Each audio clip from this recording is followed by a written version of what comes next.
Farias nasceu na fazenda Auricídia, na Bahia, no dia 10 de agosto de 1912, filho dos fazendeiros de cacau João Amado de Faria e Eulália Leal Amado. Amado foi um escritor brasileiro, um dos maiores representantes da ficção regionalista que marcou o segundo tempo modernista. Sua obra é baseada na exposição e análise realista dos cenários rurais e urbanos da Bahia. Em 1914, ele se mudou com a família para a cidade de Ilhéus, onde passou a sua infância. E, com 11 anos, foi estudar no Colégio Antônio Vieira, em Salvador, onde aprendeu o gosto pela leitura com o Padre Cabral. A partir disso, ele virou um plantador de cacau, onde depois de 6 meses no meio do povo, tomou conhecimento da luta entre fazendeiro e os exportadores de cacau, o que marcou fortemente sua obra de romancista. Em Salvador, ele também fez um curso secundário, onde ligou-se à Academia de Rebeldes, que é um grupo de jovens chefiado por Pinheiro Viegas, que tinha como objetivo na época a renovação literária. Ele também dirigiu 2 jornais, A Pátria, que é o jornal oficial, e A Folha, que foi um jornal fundado por ele para contestar a pátria. Com apenas 14 anos, ele estreou na revista A Luva com o poema Feições Modernistas e começou a trabalhar no Diário da Bahia, logo depois começando também em O Imparcial. Ele era também frequentador de candomblés desde muito cedo, tornando-se amigo de pais de santos perseguidos pela polícia, onde ele conta todas essas histórias e esses fatos nos seus livros Jubiaba e Tenda dos Milagres. Seu primeiro romance, O País do Carnaval, foi publicado em 1932, quando morava no Rio de Janeiro e cursava a faculdade de Direito. Esse romance narra a tentativa frustrada de um intelectual brasileiro de formação europeia participar da vida política e cultural brasileira. E, sendo um fracassado, ele regressa à Europa. Entre 1933 e 1937, Jorge lança 2 livros, Cacau e Capitães de Areia. E a partir dos mesmos e por pertencer à Aliança Libertadora Nacional, ele é preso 2 vezes e suas obras são apreendidas. Em 1941, ele refugia-se na Argentina e começa a redigir O Cavaleiro da Esperança, que relata a vida de Luiz Carlos Prestes. Quando voltou ao Brasil em 1945, ligado ao Partido Comunista, ele foi eleito deputado federal por São Paulo. Porém, em 1948, ele teve seu mandato cassado e vai morar em Paris. Em 1950, ele se mudou para uma cidade onde escreveu O Mundo da Paz, que lhe trouxe pelo conjunto de sua obra o Prêmio Internacional Stalin em 1951 em Moscou.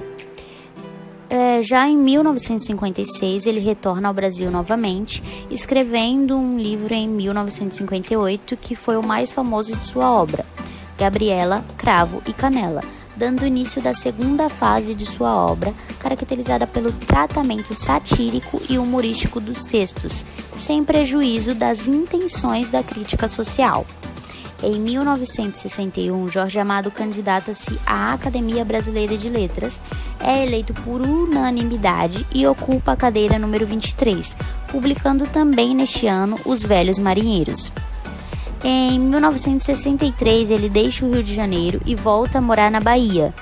E em 1969, publica o livro Tenda dos Milagres. E em 1972, publica Teresa Batista Cansada de Guerra. E em 1976, a obra conquista o Prêmio Lila. Jorge Amado também fez parte da Academia de Ciências e Letras da República Democrática da Alemanha. Também fez parte da Academia das Ciências da Lisboa, da Academia Paulista de Letras e foi membro especial da Academia de Letras da Bahia. Ele foi casado com a escritora Zélia Gattai, que morreu em 2008, tendo os dois juntos 2 filhos, João Jorge e Paloma. Aos 63 anos, ele começou a escrever suas memórias, Anarquista, Graças a Deus, e que se seguiram Um Chapéu para Viagem, Senhora Dona do Baile, Jardim do Inverno, entre outros. Amado faleceu no dia 6 de agosto de 2001. Seu velório foi realizado no Palácio da Aclamação em Salvador. O seu corpo foi cremado e suas cinzas foram colocadas ao pé de uma mangueira em sua casa na Bahia, como foi pedido por ele. Sobre a obra. Mar Morto é um romance e ficção de Jorge Amado, publicado em 1936.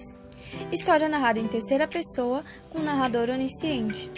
A obra é contada no tempo cronológico, tem uma ligeira aparição do tempo psicológico e flashback, e se passa no litoral de Salvador.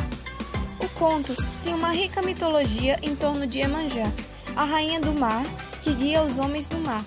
O romance aborda a vida e morte de Guma, que vivia num cais, em Cidade Baixa de Recôncavo Baiano, com seu tio Francisco, um dos mais antigos marinheiros que viviam naquele lugar.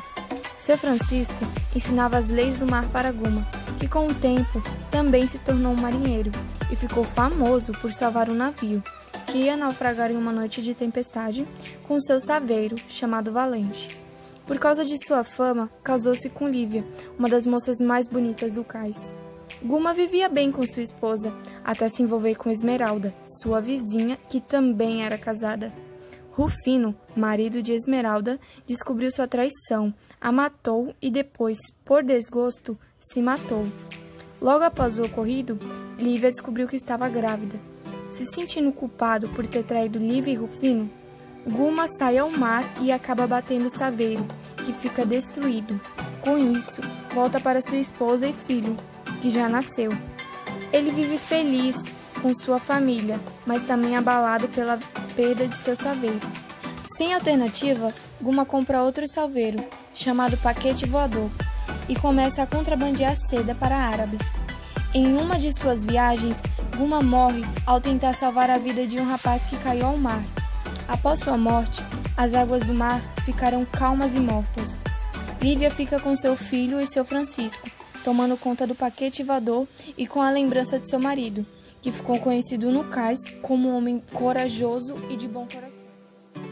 Poema Estrada do Mar. Lívia olha de sua janela, o mar morto sem lua. Aponta a madrugada. Os homens que rondavam a sua porta, o seu corpo sem dono, voltaram para suas casas. Agora, tudo é mistério. A música acabou. Aos poucos as coisas se animam, os cenários se movem, os homens se alegram. A madrugada rompe sobre o mar morto. Análise. Explicando o poema. O poema é sobre Lívia, que olha o mar em busca de seu marido Guma, o qual morreu afogado naquelas águas. Vários homens rodeiam Lívia, a qual agora está solteira, e sua casa, em busca de notícias e tentando achar o corpo de Guma, mas acabam desistindo depois de muito tempo de procura. O mistério de onde se encontra o corpo de Guma continua, mas todos precisam seguir suas vidas e acabam superando. O dia passa pelo horizonte do mar onde se encontra Guma. O eu lírico e o leitor. O eu lírico tenta passar um ar de tristeza para o poema, mostrando que a mulher havia acabado de perder o seu esposo.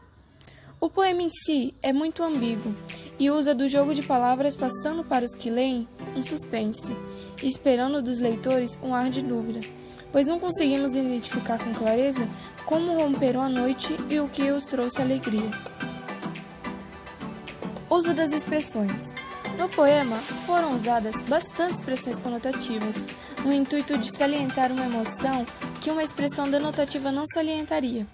Temos como exemplo a expressão "o seu corpo sem dono", que traz a sensação de abandono, de que Lívia foi deixada por seu marido. A expressão "Lívia está solteira" não evidenciaria a mesma emoção. A estrutura do poema.